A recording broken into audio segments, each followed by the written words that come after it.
Today is November 21st, 2024. I've been away for quite a while, but for a very good reason. There was this timeline that got extremely agitated, that I had been submerged under, and a lot of stress coming from all directions put me into a sort of a manic state. I'm not going to share anything about that, but I do want to share some things that I noticed. And once again, I kept on asking myself, why are people behaving that way? I already mentioned this. The minute someone hears that you're having some, mental disorder, which is not really a mental disorder, but, depression, anxiety, and all the works are only the product of the society we have built for ourselves, and we continue to build it because we got entrapped on the hamster wheel. And the minute you have your time off the hamster wheel, you are too tired to explore anything else. And that's very sad. You don't know what to do with yourself, type of thing. Oh my goodness, I finished work. What am I gonna do now? Well, nothing. I will just wait for tomorrow when I start all over again. Even though it's a job that does not really appreciate me. And I'm not talking about the job. I'm talking about the ones who pay you for your time. More and more I look at this, I realize that there is no payment that you can receive when you chop off big chunks of your life just because somebody wants to make some money. As much as possible, with the little as possible they can offer in return. And that is being done via, let's say, outsourcing. That is being done by introducing into your world other individuals who do not realize they don't need to compromise anymore, considering they left whatever they left behind them. So that also contributes to lowering the pay that we are owed for a time that is actually priceless. It is priceless. It's your time on this planet. Whatever you want to call it, globe, flat earth, it doesn't really matter. As far as I'm concerned, it does matter in some sense, because once you know more, you know the truth, you make correlations, you start seeing first and foremost what is important to you as an individual, because we are individuals, okay? We have our own traits, we have our own quirks, we have our likes, we have our dislikes, and we like to be authentic. I like to be authentic. It's the least energy that I need to put into that. It takes a lot of energy to create a persona just to have this society accept you. And that is a very false concept, because slowly, day by day, week by week, month, year, decades, you continue to erase who you are just because everyone seems to be running circles trying to appease a society that is sick to its core. But this is not what I wanted to talk about. My experience has involved the police, basically, and I am forever thankful for these 3 men who came to my aid and really showed they cared for my safety. I feel like crying now, but I will try not to. I am thankful when I come across people who love life, appreciate life. They see the vulnerable and they don't take advantage. I'm talking in general now, but in my case, that was something that really touched my heart, because I was growing this painful feeling that I'm alone in my fight for my life, because this is what it is. If you think about it, we are all fighting for our lives. We don't realize it because it has become something so mechanical, a reflex, Pavlov's dog reflex. We get a treat and then we jump, and we also ask how high. I never did that. To me, it's ridiculous.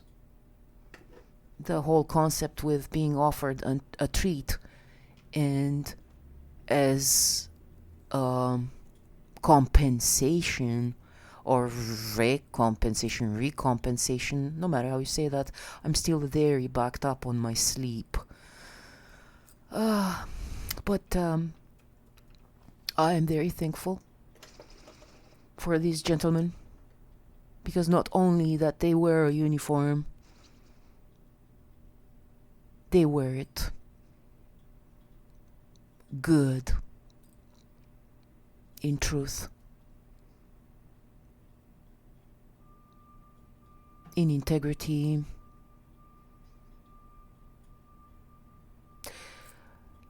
Anyway, from there on, there were some other things that I came across that were negative, but I do not want to focus on that. I do not want to give power, other than say that whenever somebody thinks they have authority over someone else and they behave in a manner that is not making them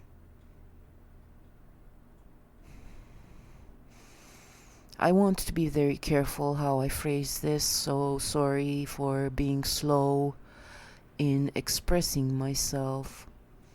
In my opinion, anyone who decides to wear a uniform of any kind, they are representing an organization. I'm talking about school, I'm talking about hospitals, that type of thing. We all need to wear that uniform with pride. There are some expressions that come to my mind, but they're so convoluted. At the same time, I do not want to use expressions that have been overly used. The more you use a word that has power when it's not called for, you take away that power from it. So, whenever somebody exerts authority over you, just because, first of all, that's their job, let's say, but it also depends how you do it. You know, being in a high state of distress does not mean you do not notice things, you do not hear things, you do not observe. This is my case. I'm always observing. I don't know, it almost feels like I'm a little computer trying to discern what is right, what is wrong, and what's that middle line we're all walking on. Because this line could be a bit thick, meaning it allows you to sort of stray away a bit from it. But then you find the center again. And if you happen to fall on the left or right side of it, it doesn't really matter. Whatever is not in balance is not harmonious. So be it too good or be it being too bad. Excess always is not a good thing.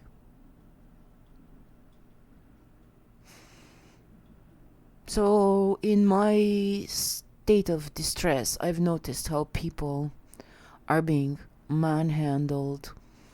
They're being spoken to with disrespect. Sit here.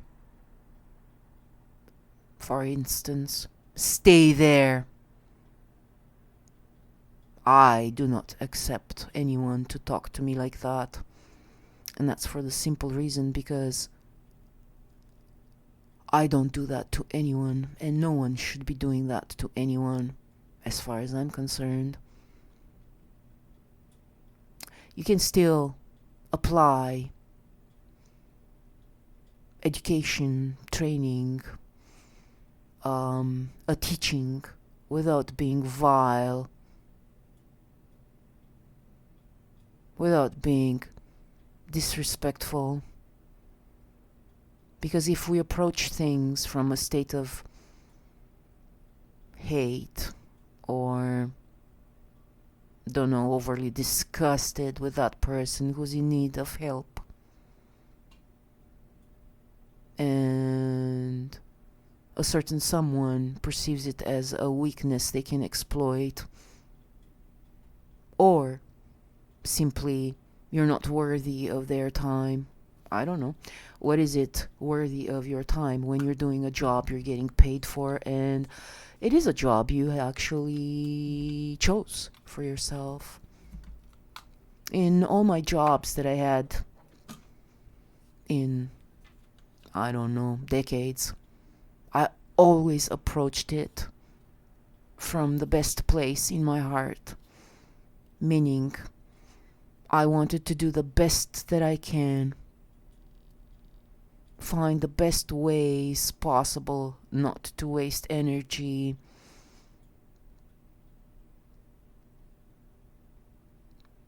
to be proud that I work for this company, that type of thing. Because anything worthy comes from a place of love and balance and harmony, because that's what the universal law is. It's truth, naked truth. Anyway, another thing that I wanted to talk about was an event that happened about a month ago, when I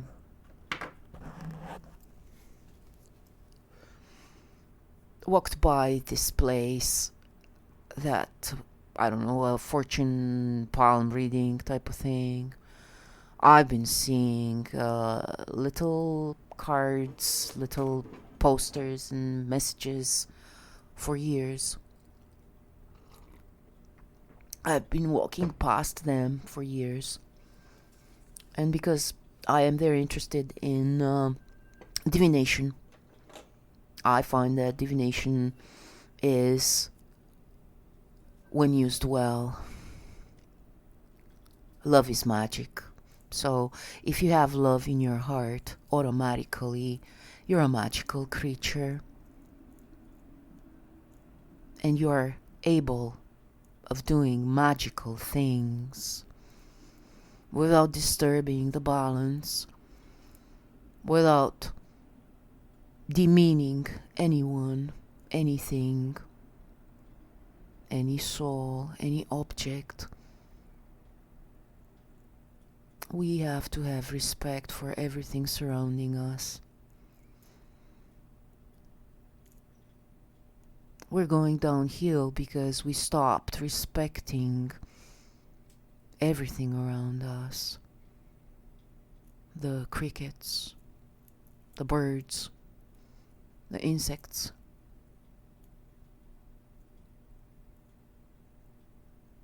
The animals. We are so entitled. We have become entitled because this society takes care of us. Quotation marks there. You're growing up seeing how it's okay to be envious, to compete. It's okay to lie about someone just because you don't like them, or just because, I don't know, you've got a mean streak to you or something like that. You find that it's cool to make others suffer while you're gloating in your pride and ego. I'm not saying that's your fault entirely, because this brainwashing we are exposed to is well put together, even though I see lots of cracks in that too. It's just that you are not given the time to really dive into happens daily in your life and how you get this feeling that your time is being stolen from you with your consent, because oh man, I have to pay for this, I have to pay for that, oh I like that car, oh I like this, I don't know, shoes and this and that. I never cared about a trademark. All I cared about was quality and comfortability. And when I say that, I'm thinking about shoes, because it starts from there. With every step you take, it can be painful if you wear uncomfortable shoes that are put on you by this society, and they try to put you in a very, very, very small shoe, and you hurt so much spiritually. You don't realize how you maim your soul daily. You don't have the time, do you? I have time now because I got so depressed that I am not able to function properly. I'm like a broken toy that's trying to self-repair here and there. But I'm confident that I will succeed. I have to be confident. I have to believe in myself. Because it's obvious to me the society does not believe in me anymore. So what does that leave me with? That leaves me with myself. Evaluating constantly. What have I done wrong? What have I allowed in my life and I should have not allowed it? And it is an awesome exercise diving in the past events, your reactions, and what have you learned and what you have continued to do just because you felt coerced in a way. You were made to feel guilty if you took the time to stare at a flower, smell it, touch it.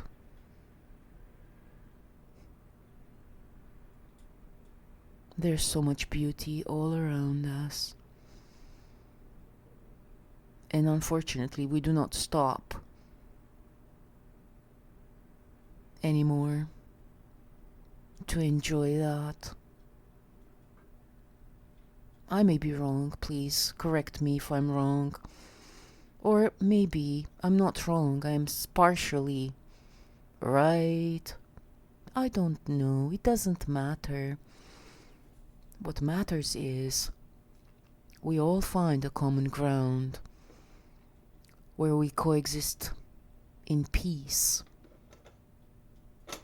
We help each other because we love helping others. And we know that when our turn comes, we receive some help. In a manner or another, the universe always balances things. Even though this world has been emerged into a huge wave of desperation. But like anything else, the wave at some point wanes down, and you're left with a line in the sand that has been completely erased, which means there's a chance for you to draw another line in the sand. And you're doing that in the sand because you're not certain if it's okay. But when you know where the line is drawn or needs to be drawn, you cement that. You make your path in stone for your family to follow along until they develop their own paths. But they have a good start. They start in truth, in stability, in love, for everything, care. I did not want to be this melodramatic, probably for some people if they made it through, 23 minutes and something, or 24. My thinking is, we need to take that time and really delve in what feelings we allow into our lives. I love calm and peace personally. I try to stay away from drama. Unfortunately, the way this world has been built is a constant torment, at least to me. But if you have the will, you'll find the way. Anyway, I want to go back to this fortune teller that I've been seeing ever since I moved here. I don't know, 20 years ago maybe. I can't remember, quite frankly. But it doesn't matter. The point is, I never gave in my curiosity, but I had this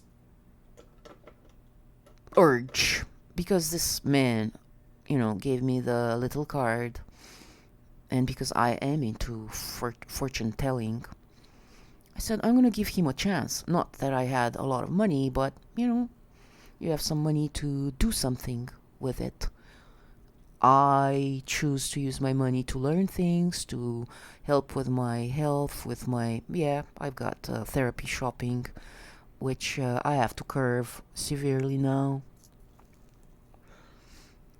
Anyway, I asked him, okay, so are you the one doing the reading? And he said yes. He looked very young to me, which doesn't matter really, but I found that he was too young to be the same person that's been spreading these little cards everywhere. Yeah, because this person was, I think he said 30 years old, because I did ask him. Anyway, I said okay. So he took me in this apartment that looked very bizarre. Yeah, it was weird of me to do that because I'm very cautious, but at the same time, I follow my gut. Most of the time. Unless someone goes through a lot of trouble to make me doubt myself, which happens all the time, quite frankly. And he had this huge kitchen, and in this kitchen he had like 1, 2, 3, I think 4 mattresses that they were standing upright, so not to occupy too much space, but it kind of looked like a sort of a dormitory or bedroom, like a common, I don't know if you say dormitory, forgive me if I mess up words. And then this little office, sort of looking, on the doors there were lots of symbols and I don't know, characteristic to his background, right? I'm not going to touch upon what the background is because people seem to cling on to these things. It's not important. Important is the symbol behind it. Is it a good symbol? Is it a bad symbol?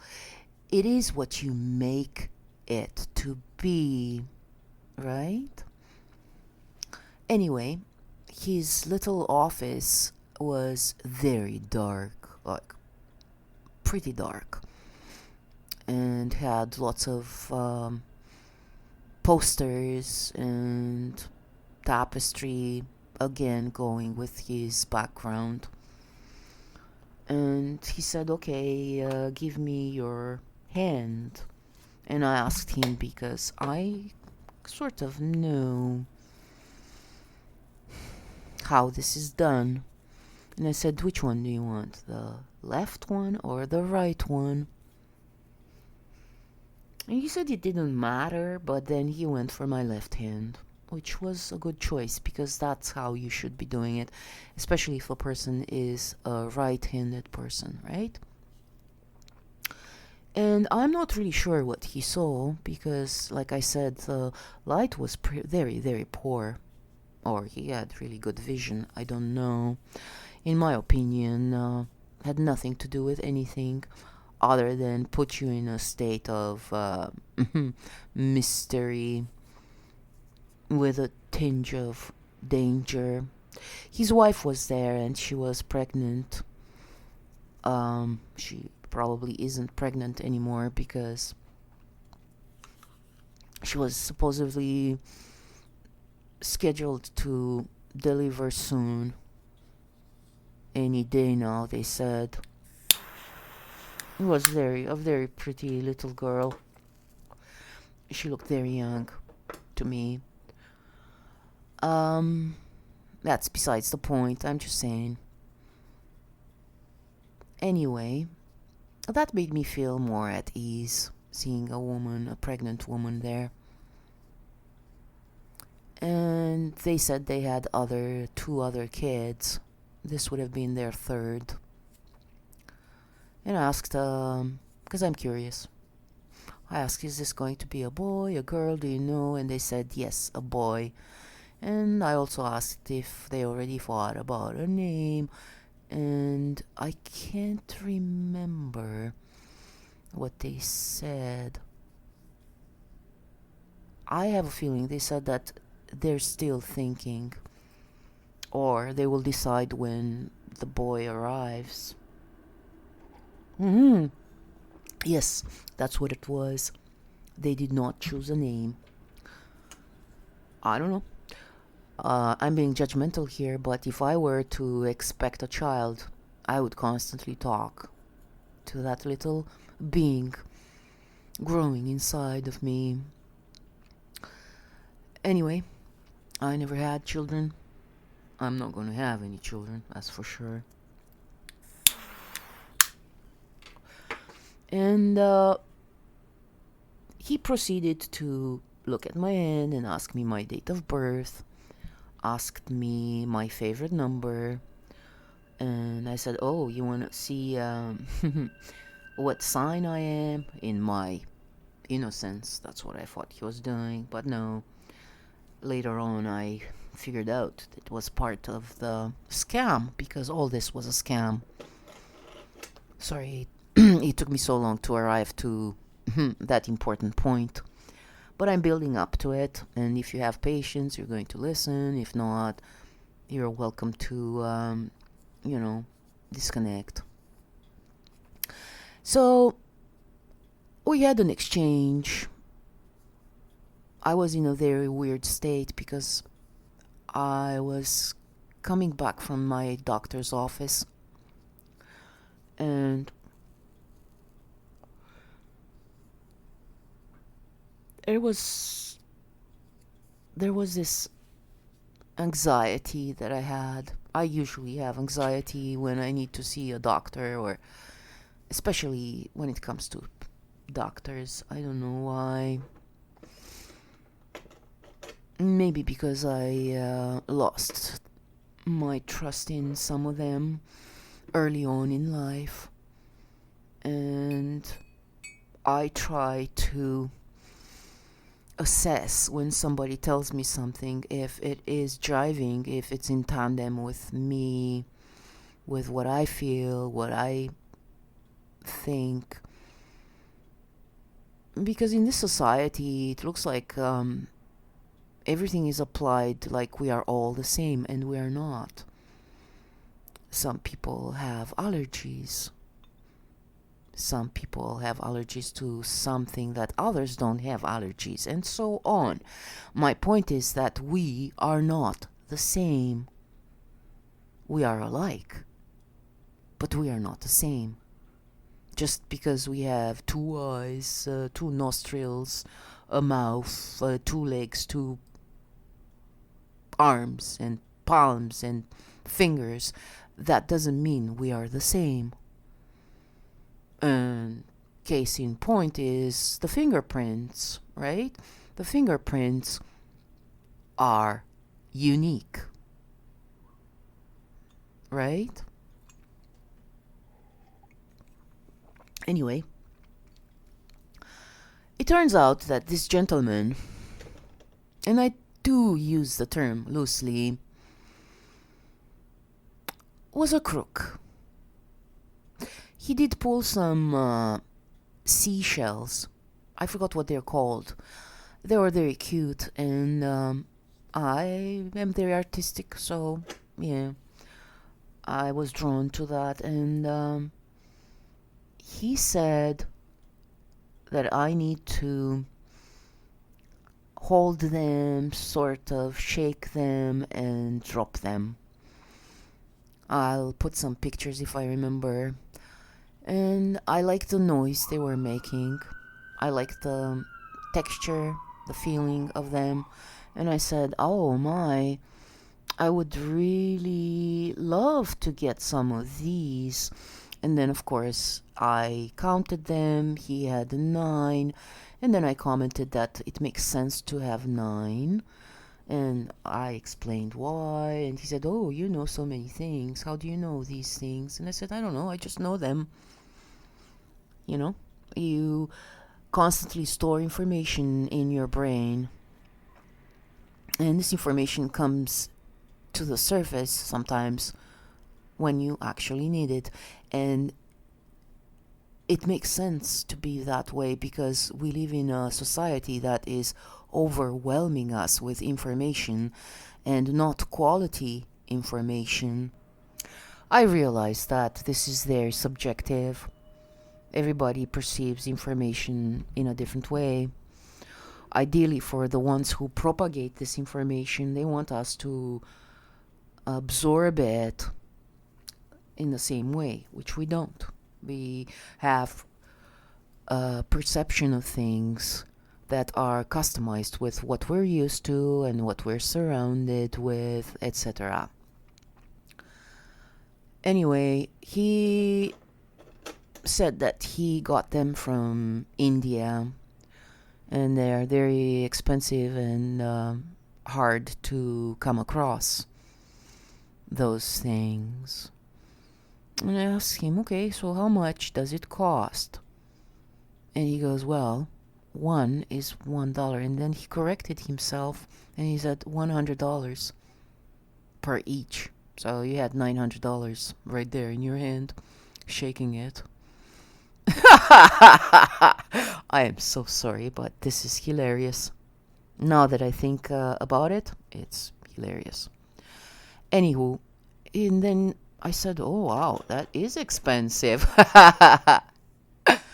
Oh, yes, and that was probably, he changed that because I said to him, first thing he said to me, said, "You are very upset and depressed and you're not happy." And I said, "No, actually, I'm very happy. Depressed, I may be. That's who isn't, really?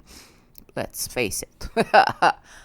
Okay. And I said, "No, actually, I'm at peace and I'm very calm. And but why did you come here then?" "Well, out of curiosity." He couldn't grasp that concept, which is fine with me. It was my experiment that I was conducting both on myself and him. In a way, I was testing his integrity. I'm sad to say he scored very low, actually in the minus area. Anyway, he was counting them, blah blah blah, how many were with the opening up and whatever, and then he combined some things. But to me, all the information he gathered was to know more about myself and had nothing to do with divination. He said that I was exposed to black magic and he can protect me. I won't go into details, but I'm thinking I'm going to write on this, a sort of a novel, maybe, that has a lot of truth in it and some conclusions, because everything has to have a conclusion. Not that it means the end, but for that particular chapter, you reach to a conclusion, right? That may change in time, but when it comes to determining one's integrity, yeah. Alright, I'm not saying that I am an example of integrity. Please do not start attacking this. I know I'm not perfect, but I do strive to do the best possible that I can in bringing joy to someone, even though I'm miserable. I see another miserable person and I'm asking them, "How are you?" And sometimes they open up and they tell me what the problem is, and then I try to say something consoling. I don't know if it does console, maybe joking. At least I bring a smile to their faces. And even if they laugh at me, I'm still happy about it because I made that person laugh. To me, it's very important to be able to bring someone a glimpse of joy or make them laugh. Make them laugh at a situation that's not very funny. But if you give in and you self-pity and you feel miserable, and that's not conducive to good health. I know that because I experienced it. And I'm trying to share this information with others because this is a huge trap everybody seems to fall into sooner or later. Typically soon, when you're still very impressionable, because it's meant that way. Anyway,